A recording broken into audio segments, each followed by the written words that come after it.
Këtë të diel dega e Partisë Demokratike në Elbasan po zhvillon zgjedhjen e drejtuesit të ri të saj. Në gar janë 5 kandidat: Lumturi Hasa, Durim Çekrezi, Elior Vila, Sokol Shkëlzeni si dhe Alis Narazani.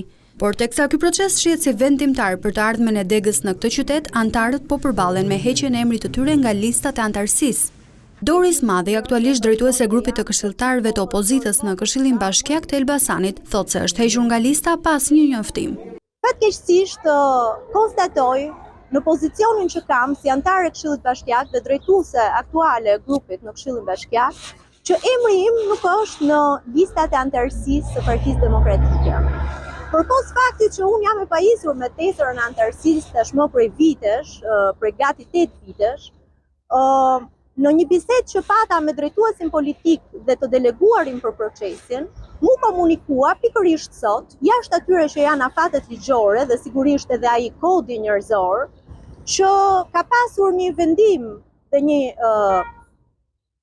dhënie mendimi për personin tim, i cili ka shkuar dhe është përcjellur në kryesinë e PD-s për pezullimin e pozicionit të antarësisë time në Partinë Demokratike. Nga lista mësohet se është larguar edhe emri i Zheni Gjergjit, pasi ajo u emërua drejtoresh në Spitalin e Elbasanit, por edhe emri Alecia Balliut. Kjo e fundit ka shpallur publikisht ambicien për të kandiduar në garën për kreun e Partisë Demokratike përballë Sali Berishës.